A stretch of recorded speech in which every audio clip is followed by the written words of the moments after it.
Courts across the U.S. have become ground zero in the fight for future control of the House, political retribution, and President Trump's economic policy. The mid-decade redistricting blitz continues to play out in states like California, Texas, and North Carolina. Letitia James and James Comey still may not be off the hook after a judge disqualified prosecutor Lindsay Halligan. The Department of Justice has signaled it is refusing to give up on those cases. Plus, the Supreme Court could rule any day now on whether or not President Trump's sweeping tariffs are legal under the Emergency Economic Powers Act. Major companies across the U.S., including Costco, are hiring lawyers and filing lawsuits in hopes of securing refunds if the justices don't side with the administration. But first, President Trump is looking to claw back millions of dollars in attorney's fees after his criminal prosecution in Georgia related to the 2020 election was dropped. Here to break it all down for us, all these legal stories, is Zach Schoenfeld, The Hill's courts and legal reporter and author of the GAVEL. Hey, Zach, so let's start in Georgia. The president's criminal prosecution is now officially dead, and the president is looking to recoup millions of dollars in legal fees. Does he have a strong legal leg to stand on, and who would be on the hook to pay Trump back if he succeeds here? Hey, Drew, under a new Georgia law that was passed just this year, the president could have some pretty strong legs here. So just to give some backstory here, if you recall, this was the case in which Fulton County District Attorney Fani Willis had been disqualified over her romantic relationship with a top prosecutor. So with that in mind, let me read you the text of this new law. It says that when any defendant who is being prosecuted and that prosecution is dropped due to improper conduct on the part of the prosecutor and those charges are dismissed, that law says that the defendant, quote, shall be entitled to an award of all reasonable attorney's fees. Shall, no ambiguity there. So that is now the case that Trump's lawyers are going to make. His lead attorney, Steve Sadow, has said that they are going to be pursuing this. This is a law, like I said, it was just passed a few months ago. All of the Republicans who actually voted for it. No Republican voted against it. Even a few Democrats had crossed party lines to support the measure with them and cruise it through the Georgia legislature. So how much could this all mean? It could actually amount to millions, Drew. Just to give you an idea, Steve Sadow, Trump's lead attorney in Georgia, he told a local outlet in Atlanta, 11 Alive, that Trump could be asking for as much as $5 million here. And once you add in his co-defendants, more than a dozen other individuals, that includes people like Rudy Giuliani, Mark Meadows, and others, Sadow said that it could be as much as $10 million. And I'll tell you, Drew, I went through some of the FEC records on some of this legal funding, and that number does pass the sniff test because we know from Trump's FEC records that he's paid Sadow $1.52 million. He's paid another one of his former lawyers, Drew Findling. He got just under $1.5 million. And then Jennifer Little, who's really been his lawyer in Georgia, who's been the long-standing lawyer throughout this entire case, she's received $2.33 million, according to FEC records. So still not sure exactly what that number is, but certainly that's going to be the next phase of the case, and Trump thinks that he's going to be able to get millions here. And Zach, there are a lot of big court cases sitting at the U.S. Supreme Court. The justices are currently considering Trump v. Illinois, which centers around the president's attempt to deploy National Guard troops in the state. Depending on how the justices rule, how will this affect National Guard cases in other cities? It really could impact those other cities, but Drew, as you mentioned there in the question, it does depend on just how exactly the court rules. A quick note first on timing. We could get a ruling now at any moment from the Supreme Court. This is an emergency case. It does not follow the normal slow schedule, so at this point we are just waiting for that ruling to hit our inboxes. Now, in terms of speaking about the legal arguments here, the primary argument that the president is putting forward to the Supreme Court is they say, look, federal judges cannot second-guess the president's determinations that there's an invasion or that he's unable to execute federal laws with regular forces. These are some of the preconditions that federal law requires for him to federalize and deploy the National Guard in places like Chicago and some of these other blue cities.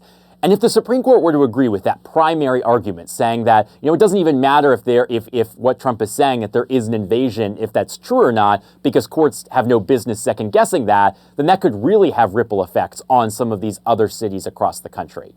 But alternatively, we could also see the Supreme Court, not rule on that, say, okay, it is reviewable, and then actually start reviewing what's happening on the ground in Chicago, that suburb of Broadview, where's that ICE facility where a lot of the protests and attention has focused on.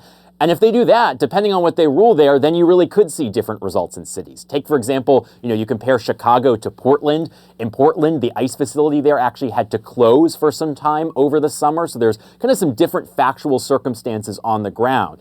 And then also here in the nation's capital in Washington, D.C., legally speaking, it's really a bit of a different bucket. So the short answer, Drew, is it really does depend on how the Supreme Court rules, but depending on what they do, it could impact those other cities. Yeah, and the Supreme Court is also weighing Texas's new congressional map for the 2026 midterms. Does it seem that likely that they will allow Texas to keep that updated map in place? That's the million-dollar question, Drew, and I will say that some court watchers I talked to do think that is where the court is headed. But that really is the million-dollar question. At this point, when this came into the Supreme Court, Justice Samuel Alito, who by default got this case, he handles emergency appeals arising from Texas, he's temporarily allowed this new Texas map that adds those GOP pickups. It's allowed to go into effect until the Supreme Court rules. I know that got a lot of attention when Alito put out that order. It's called an administrative stay. I wouldn't read too much into that. That's just really a measure for the court to keep the status quo and put things on hold until they rule. But that really now we're just waiting at any time here. This is another one of those emergency cases where we could get a ruling at quite literally any moment. But Drew, when this ruling comes down, let's say that the Supreme Court does say that Texas can revive this map. I'll be watching for exactly how they get there, because they really have two pathways in front of them. The first pathway is to invoke something that you'll hear lawyers call the Purcell principle. It's this idea that courts should not be changing election maps when we get too close to an election. The idea being that it's going to confuse voters, and that even, if the legal claims that these challengers are bringing in these cases are true, that regardless, it's too close, it causes too much confusion. And that is Texas's primary argument. Of course, this is a racial gerrymandering case, and Texas has told the Supreme Court, we don't think this is a racial gerrymander, but even if it is, it's too close to our primaries, you need to revive our map.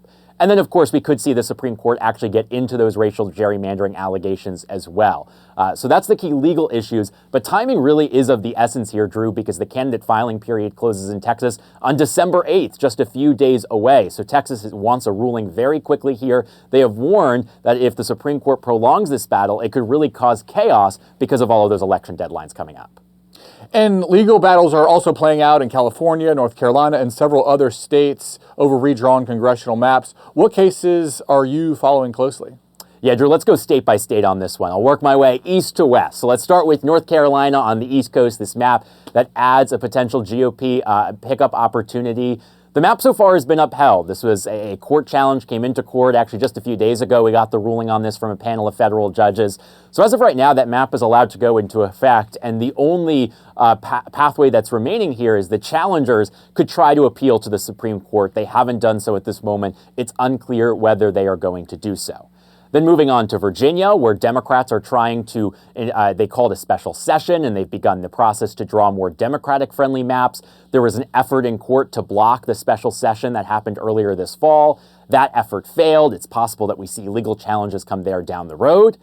And then moving our way across the country, we get to the middle of the country in Missouri. There's a legal challenge there. And Drew, in that case in Missouri, we're waiting for a ruling anytime. The court hearing and the trial is over on this. We're just waiting to get that paper in hand from the judges. So stay tuned on that one. This is a case that has nothing to do with racial gerrymandering like the case in Texas. This is instead whether Missouri's state constitution allows for mid-decade redistricting. And then one last case to mention is I'll mention California, that big map, the effort passed by Governor Gavin Newsom that could add several Democratic pickup opportunities. That one's happening on a little bit of a slower timeline. The hearing there is set for December 15th, so no action expected there for a few more weeks. And that is a suit being brought by the Trump administration and the GOP. So it'll be one to watch, but it's still few more weeks there in California. And also, Zach, one of those biggest cases in front of the justices relates to Trump's economic policy. The court could rule any day now if Trump can use the 1977 International Emergency Economic Powers Act. Justice Amy Coney Barrett said it would look like a mess if they strike this down. What would it look like to untangle 10 months of tariffs? Yeah, say what you will about whether the president's tariffs are legal here or not, but I think everyone agrees in this case that if the Supreme Court strikes it down, it really could be a mess on the ground. And that's because if the Supreme Court strikes it down, the next expected step would be is that refunds are going to have to start going out for these tariffs. And there's a very specialized body of trade law that governs how this happens. Companies may all have to file actual administrative protests to get their refund, those companies that haven't already joined the lawsuits. This is something we have seen done before in other contexts. There have been tariffs that have had to be refunded. But even in those cases, it's been, not quite to the scale of the president's tariffs here and the refunds that we could be talking about here of potentially hundreds of billions of dollars. And even in those past examples, we've seen that process take years. So it could be a long road ahead. And then even, Drew, if the companies do end up getting those refunds at some point, there's of course also the question of whether actual individual consumers would ever see any of that money. These refunds would go to the company, and it's possible that these companies could just take that as profit and not actually pass that along to their customers. But the key thing to remember, Drew, is that it's only a handful of companies, small businesses, that are the actual ones suing at the Supreme Court. So for them, the refunds would be pretty simple. But it's the question of what do you do with all of these other companies across the country that have had to pay these imports tariffs as well, and that's where it could get really messy. Yeah, and speaking of those companies, Costco recently sued over the tariffs, and other major companies are lining up in court. They're trying to secure refunds if Trump's tariff policy is struck down. Walk us through what those cases look like.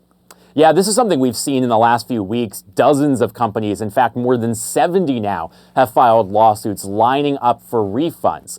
You mentioned Costco there. There's a bunch of other companies as well. It includes Revlon. We've seen parts of the Toyota group get involved. And for any board game lovers out there like me, Smirk and Dagger Games, a board game company, is among the list here of 70. So the list of companies here and the industries really do run the gamut.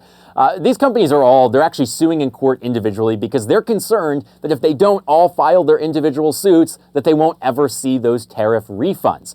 So they have told the court these lawsuits, they look actually almost identical. Many of them are filed by the same law firms, pretty much just replacing one company name with the other. And they say that these lawsuits are needed to get their refunds. One other issue here, Drew, that's been coming up in these cases is something that's called liquidation. So basically, when a company pays a tariff, when something is imported, initially they just pay an estimated tariff when that good actually comes into the U.S. And then there's a process afterwards to actually figure out, was that estimate accurate? It's kind of like filing your taxes, eventually, and then you got to reconcile it all at the end of the year.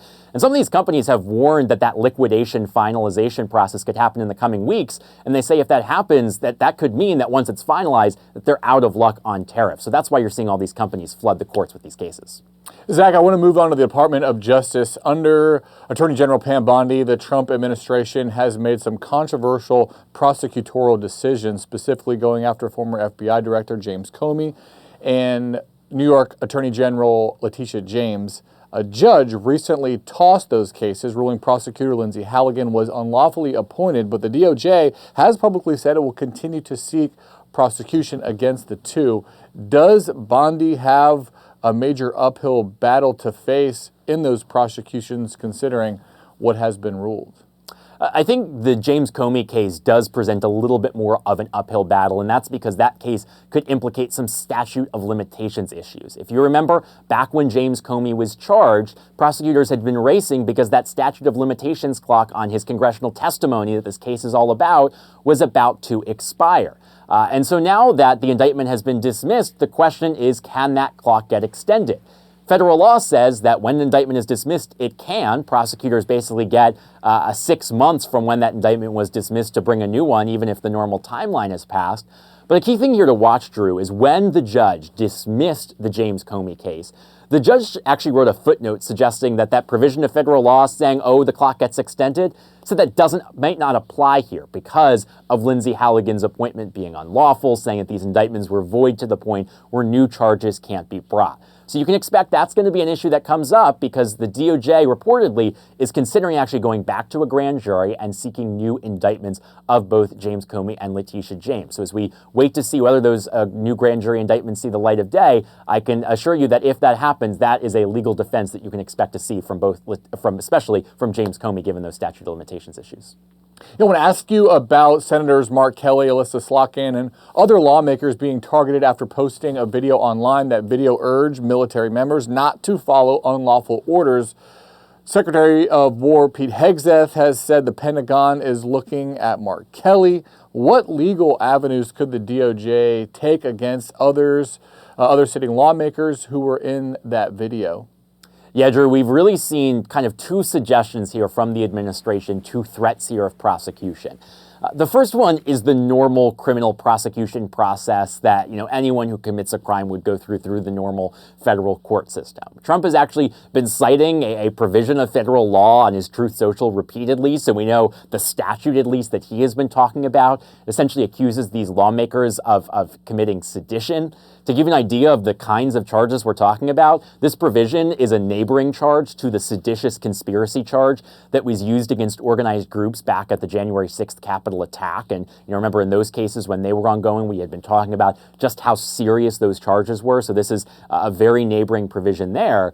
And then in addition to that normal civilian process, there's of course this recent rhetoric coming from the Pentagon suggesting they could actually go the military route and through the military prosecution system, saying that they could try to recall Mark Kelly as someone who is retired in the military and try to court-martial him. But one key element to watch here, Drew, as this potentially moves forward, is that the Constitution provides these lawmakers with protections under the speech and debate clause for things that they say and do as part of their jobs. Of course, this video that they put out was not filmed on the House or Senate floor, but the Supreme Court has held that those speech and debate clause protections extend to lawmakers in other legislative activities, even if it's not on the floor itself. So if the Trump administration does want to move forward and actually start to bring charges, you can expect that that is going to be a potential obstacle for them. Yeah, that's interesting. So what could a military prosecution for Mark Kelly actually look like? Yeah, it's a good question, and it's honestly a totally different process. It wouldn't even be not even just a different charge than the sedition charge I was talking about just a moment ago, but we're talking about a whole different procedure. Usually in the civilian process, you get charged with something by a grand jury, then you go through, a federal district court. We are talking about an entirely different system here that actually goes through, the military justice system. Like I said, it is a completely different process, operates under different rules. There's different procedural rules and all of those sorts of things. So it is quite different, but still some of those key questions that I was mentioning ago, including the speech and debate clause, could come up even in that case too. But it really would be a very different procedure than you're used to seeing for, run-of-the-mill criminals. Eric Swalwell is just one of President Trump's critics that are facing mortgage fraud allegations. Now the congressman has filed a lawsuit to force the Federal Housing Finance Agency's director, Bill Pulte, to withdraw the criminal referral. Walk us through what this legal battle looks like. This is an interesting one, Drew, because he's effectively preempting a possible indictment here, trying to file this civil lawsuit to try to stop any charges from happening in the first place. The basis of this lawsuit is he says that the FHFA director here violated both the Privacy Act. This is a federal law that governs how certain information that the government keeps on people, how that can be used. He says by providing some of his mortgage records to the Justice Department, he says that was without lawful justification, and so that violates that Privacy Act law. And then he makes a second argument saying that this is retaliation in violation of his First Amendment rights for his protected speech. So he's got two potential pathways, asking a federal judge to try to block this criminal referral and all of that from moving forward.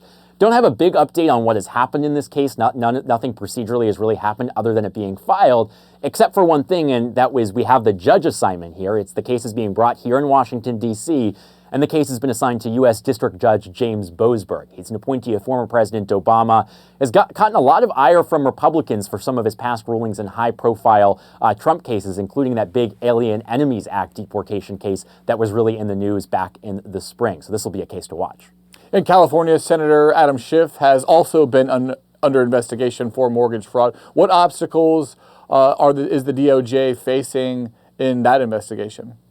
Well, Drew, some reports are saying that DOJ officials have been hesitant to bring charges here. So that suggests that at least behind the scenes, that there might be some obstacles that they are working through.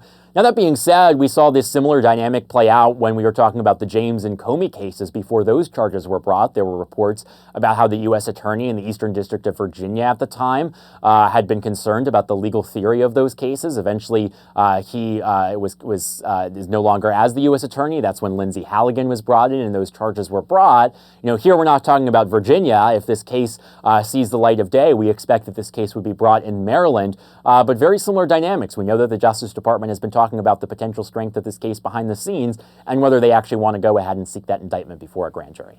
All right, Zach, before I let you go, President Trump did just announce his latest pardon, this one for Texas Congressman Henry Cuellar, who was indicted last year on conspiracy and bribery charges. What sticks out about this decision by Trump?